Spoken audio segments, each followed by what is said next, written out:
안녕하세요. 친정에서도 막내, 시댁에서도 막내, 회사에서도 막내를 담당하고 있는 27의 여자입니다.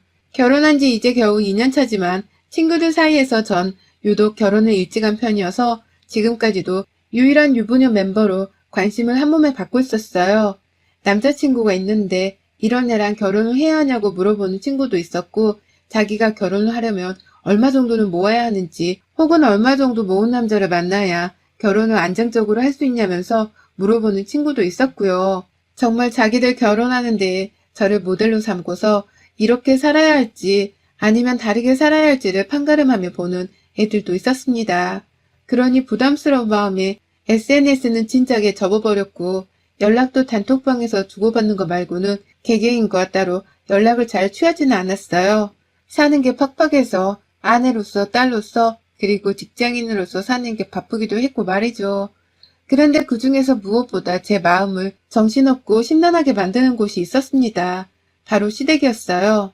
남들처럼 시집살이를 당하면서 살지 않겠노라고 일찍 결혼하면서 스스로 나를 MZ세대라 일컬으며 다짐을 했는데, 그런데 결국 저도 결혼을 하고 나서 보니 시댁 사람들 분위기에 휩쓸리고 하면서 마음고생을 하더라고요.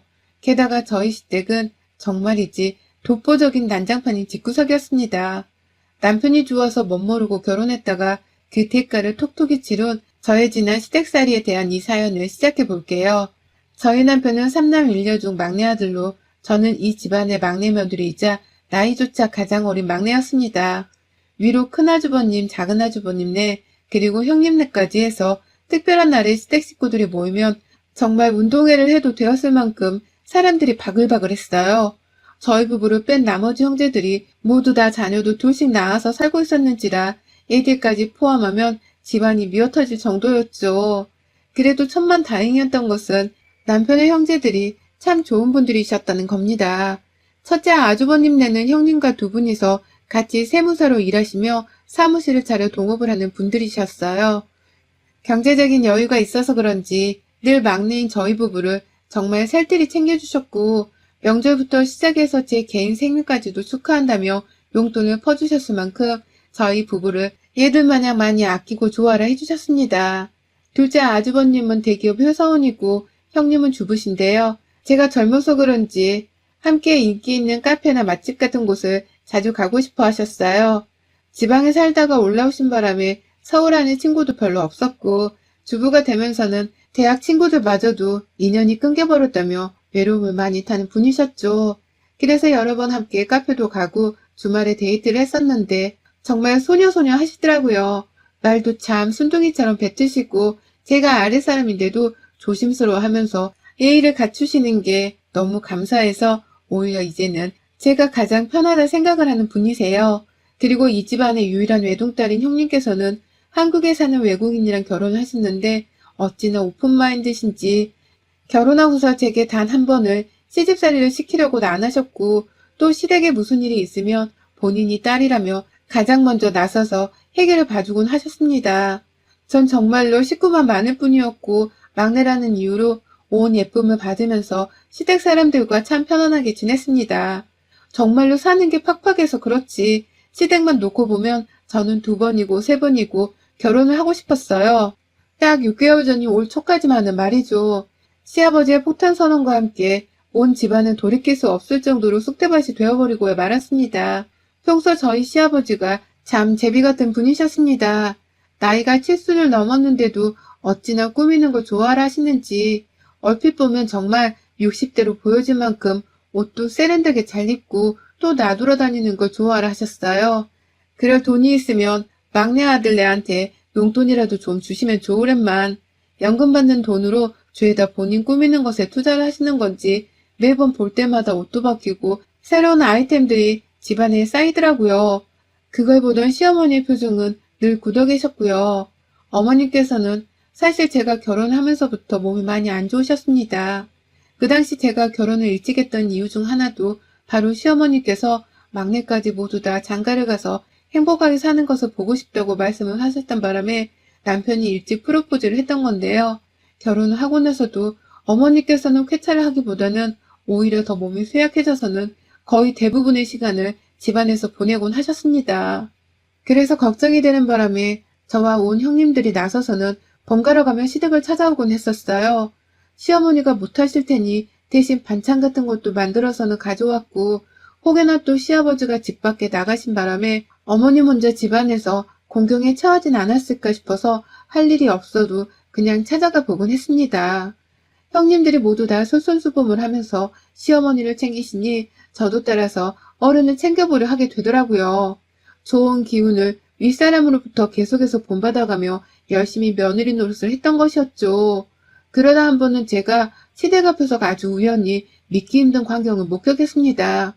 시어머니께서 온전히 두 발로 걸어서는 집 밖에 나와 계신 거예요. 그리고 그 옆에서는 시아버지가 아주 활짝 웃으면서 시어머니의 손을 잡더니만 그 길로 쭉 골목길을 빠져나가시더라고요. 희한했죠. 두 분이서 그렇게 스킨십을 하는 걸 본 적도 없었고, 더군다나 근래에 시어머니가 집 밖에 지팡이 없이 나와 계신 것도 본 적이 없었으니까요. 그 당시 반찬을 싸가져 가는 길이어서 어찌할까 하다가 집안에 놔두고서 그냥 나오자는 생각으로 저 혼자서 시댁에 들어갔습니다. 비밀번호는 가족들끼리 다 공유를 하고 있어서 이미 아는 중이었고요. 그런데 저는 시댁에 들어갔다가 놀라 기절하는 줄 알았습니다.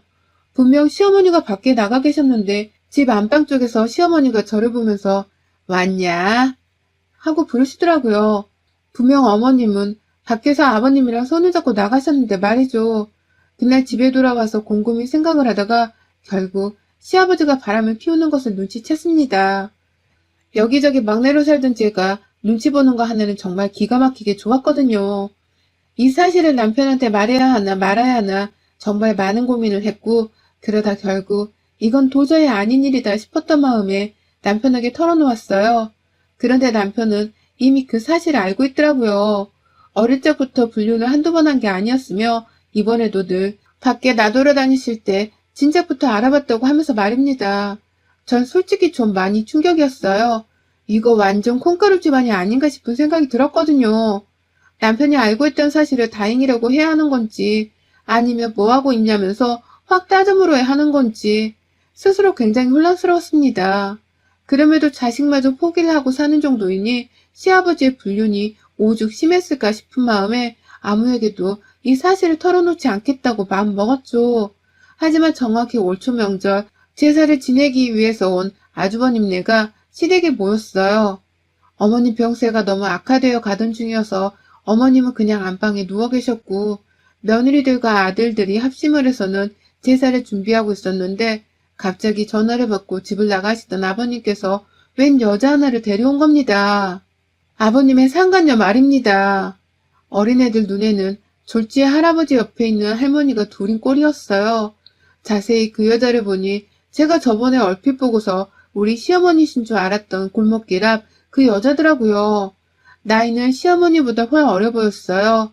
50대 후반에서 많게는 60대 초반으로 보이더라고요. 형님들 뿐만 아니라 아주버님들의 우리 외국인 아주버님까지 모두 다 누구냐면서 어리둥절해하고 있는 와중에 급기야 외국인 아주버님은 두 사람이 닮았다면서 동생이에요? 라고 물어보더라고요. 시아버지의 상간녀를 보고서 친동생이냐고 말이죠. 하지만 그 말에 아무도 웃을 수가 없었어요. 저와 남편은 이미 불륜을 눈치챈 상황이었고 나머지 형제들은 까마득히 모르고 있다가 아버님이 다른 날도 아닌 명절에 시어머니가 떡하니 계신 집으로 불륜녀를 들인 바람에 노발 대발 난리가 나셨죠. 더 얘기를 들을 수도 없었습니다. 아버님께서 작은 어머니가 될 사람이니 인사해라 라며 뻔뻔하게 소개를 시키려 하셔서 온 가족들이 아버님 말을 잘라먹곤 욕을 퍼붓고 진짜 난동을 피웠거든요. 결국 시어머니는 밖에서 난 소란에 눈치를 채곤 거실까지 나오셨다가 그 길로 상간녀의 인사를 받고 쓰러졌고 큰아주버님과 작은아주버님이 합세를 해서는 상간녀를 집 밖으로 쫓아버렸어요. 저러다 확 엄마 돌아가시고 혼인신고라도 하는 게 아니냐면서 집은 정말 난리가 났고 모두가 다 한마음으로 시어머니의 쾌차를 바랬습니다. 영원히 아버지의 호적에 남아 우리 시어머니로 살아달라는 마음으로 말이죠. 참 불쌍하고 안타깝고 별별 생각에 저까지도 마음이 너무 심란해졌어요. 하지만 그게 다가 아니었어요. 시어머니가 아파서 곧 돌아가실 거라고 말을 한 건지 시아버지의 현 여자친구인 그 상간녀가 자식들이 없는 사이에 시댁에 쳐들어왔더라고요. 죽기 전에 깔끔하게 이혼을 해주던지 아니면 나가서 치료를 하다가 죽으라면서 시어머니께 온갖 악담을 퍼부은 바람에 어머님은 말까지 더듬으며 집에 주부로 지내고 계시던 둘째 형님께 연락을 했고, 그 바람에 형님이 시댁으로 달려가면서 오만 시댁 식구들한테 다 연락을 돌리셨답니다. 그 바람에 온 가족들이 다 시어머니가 불쌍하다며 일을 하다 말고 시댁으로 뛰쳐갔죠. 가뜩이나 아파서 생사를 왔다 갔다 하는데 상간녀가 집까지 쳐들어와 헤어져 달라 했다고 하니 화가 안 날 사람이 없었던 겁니다. 저 또한 내일인 마냥 너무 열불이 나서는 회사에 반차를 내곤 곧장 시댁에 갔어요.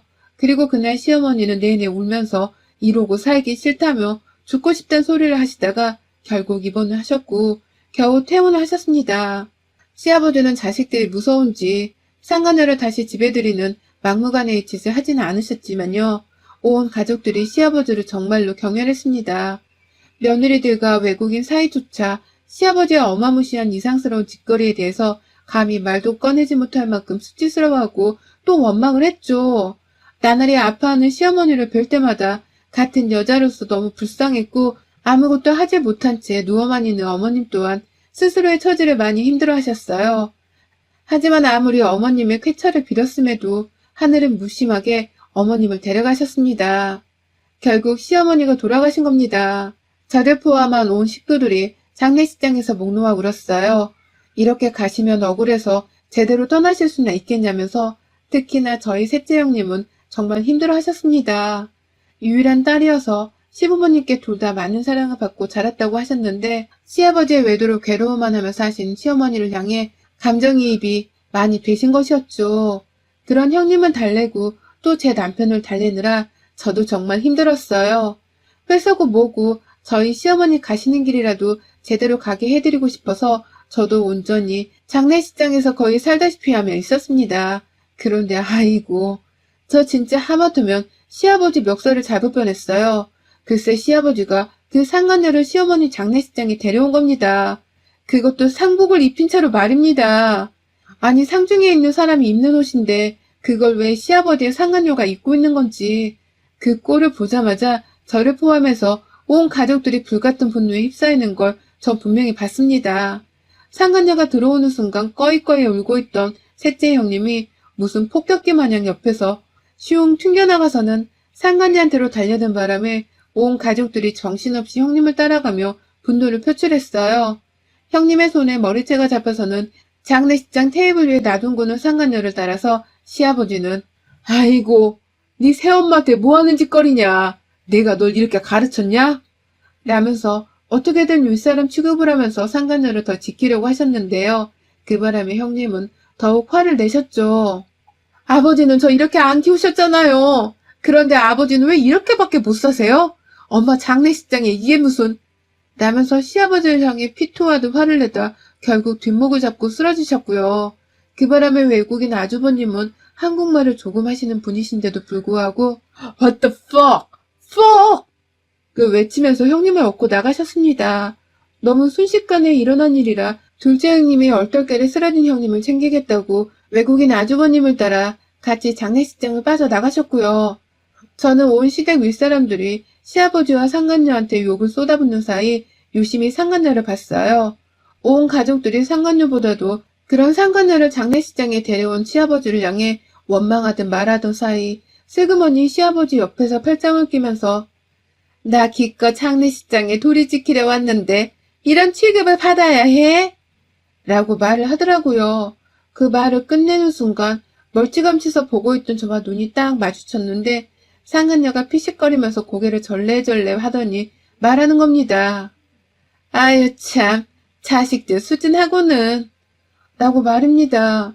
제가 멀리서 너무 쇼크를 받은 나머지 제대로 가족들 사이에서 시아버지를 향해 욕도 못하고 멍하니 서있자 아버님의 상간녀 눈에는 제가 그저 사람들 틈에 섞이기 싫어서 잠시 거리를 두고 있었던 것으로 보였나 보더라고요. 상복을 입고 조강지차 장례식장에 나타난 본인의 짓거리에 충격을 받아서 어쩔 줄 몰라 하던 제 표정을 상간녀는 그저 뭘 이렇게까지 난동을 피우나 라고 생각을 하고 있다는 것처럼 본 것입니다.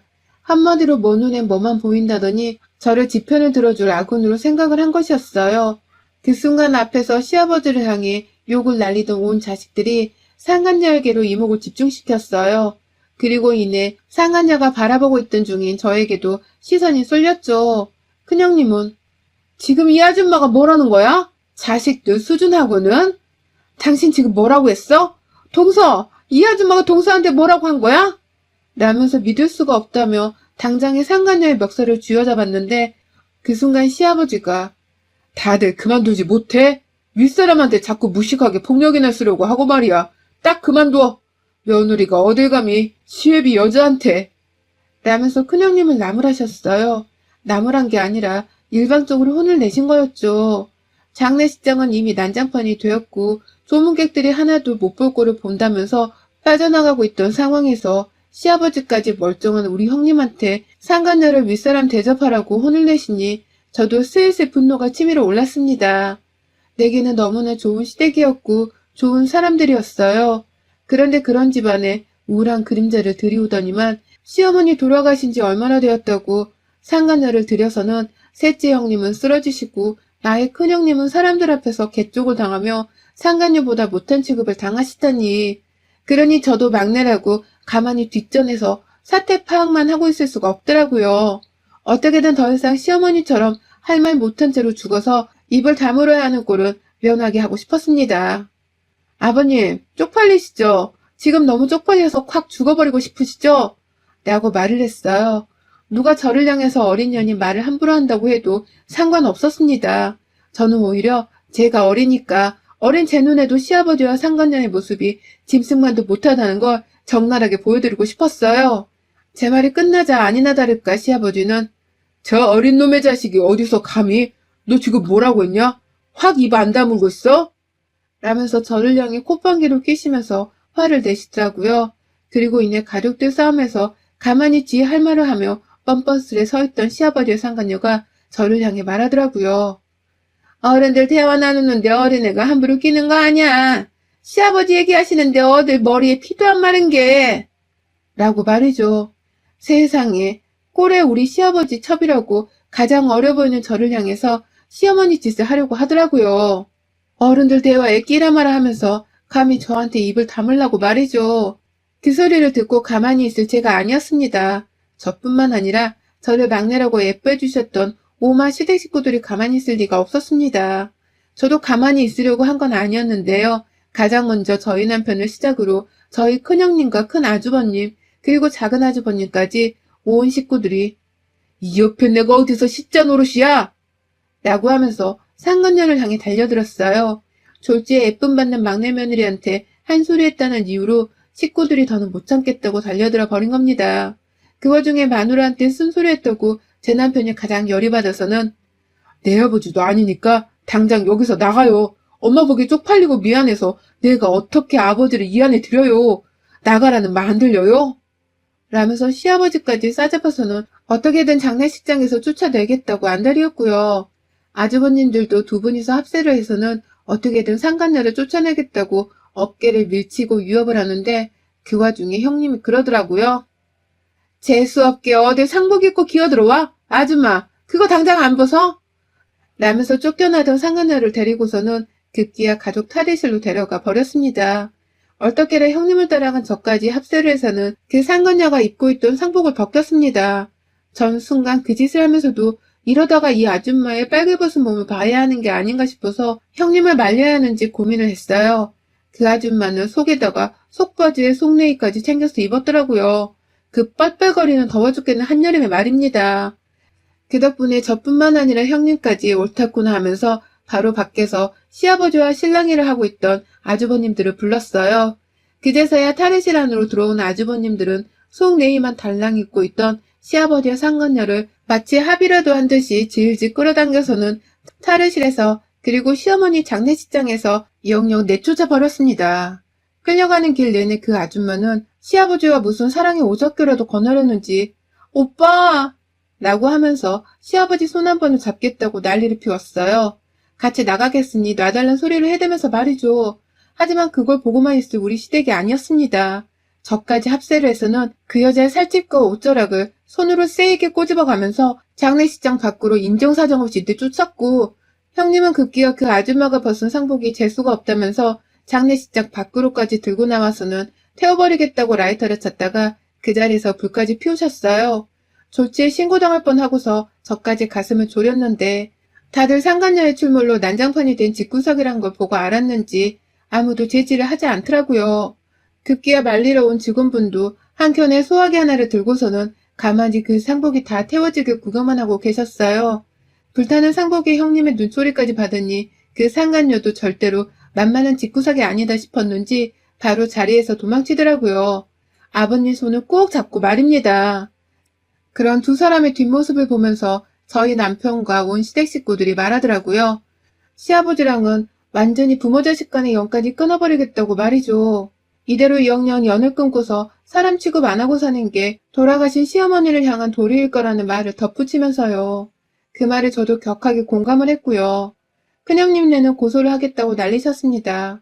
생각을 할수록 분해 죽겠다면서 큰아주버님은 화를 참지 못하셨고 결국 돌아가신 시어머니를 대신해 상간죄로 고소할 수 없겠냐면서 당장 장례식장을 뛰쳐나가서는 변호사 사무실을 찾으러 다니셨어요. 얼떨결에 제가 맏며느리 노릇을 자처하면서 끝까지 장례식장에 남아있어야 했는데 진짜 기분이 역같더라고요. 내 남편이 상간녀를 내 장례식장에 데려왔더라면 죽어있는 내 심정이 어땠을까 싶어서 말입니다. 그래서 시어머니 영정사진을 붙들고 불쌍하다며 엉엉 곡소리를 내며 울었습니다. 절반은 분노가 어려진 눈물이었고요. 다행히 장례 마지막 순간에는 온 형제들이 다시금 장례식장에 다 모였습니다. 정신을 차린 셋째 형님은 여전히 눈물바람이셨고 온 시어머니의 자식들뿐만 아니라 며느리들까지도 한마음으로 엉엉 울었어요. 그리곤 좀 더 굳게 다짐을 했습니다. 이제부터 우리 사이의 시아버지의 존재는 절대로 없을 거란 걸 말입니다. 가지고 있는 재산이라 해봤자 집 한 채의 연금이 전부였는데 당장에 푼돈이 필요한 것이 아니었던 자식들은 미련 없이 그 재산을 포기했어요. 어차피 아버님 돌아가시면 소송을 해서라도 자식 몫은 되찾을 거라면서 다들 일단은 나몰라라 한 것이죠. 그 바람에 시아버지는 가지고 있는 집을 팔지도 못한 채 그냥 연금에 의지하며 그 집에서 자식들에게 버림받은 채로 상간녀랑 원하던 연애를 하며 사시게 되었고요. 저랑 형님들의 합세를 해서는 그 집안에 있는 살림살이와 어머님 유품까지 모든 것을 거덜내온 바람에 시아버지는 거의 빈집에서 다시 살림을 꾸려가며 집을 채워나가야 하실 수밖에 없었습니다. 그 때문에 돈을 한두 푼 써야 하는 게 아니라면서 막내인 저한테로 살림살이 좀 채워달라고 연락을 해오셨는데 다행히 옆에 있던 남편이 욕을 한 바가지 퍼보며 연락하지 말란 말과 함께 전화를 끊어줘서 제가 딱히 해야 할 건 없었어요. 그냥 그렇게 저는 계시던 시부모님을 두 분 다 떠나보낸 후 형님들, 아주버님들과 자식들끼리 똘똘 뭉쳐서는 앞으로를 살아가게 되었습니다. 전 지금도 돌아가신 시어머니를 생각하면 불쌍해 죽겠어요. 그리고 그날 장례식장에서 시아버지의 상간녀가 당한 개망신을 생각하면 통쾌해 죽겠기도 하고요. 앞으로도 얼마든지 돌아가신 시어머니를 위해서 상간녀 하나 정도는 개묵살을 시키며 살 생각입니다. 그 생각 하나로 우리 시댁 형제들이 똘똘 뭉쳐서는 사는 중이기도 하고요. 하늘에 계신 어머님이 이런 저희 모습을 보면서 조금이라도 웃으시길 바라는 마음입니다. 어머님, 보고 싶어요. 여러분의 생각은 댓글로 남겨주세요. 오늘도 시청해주셔서 정말 감사합니다.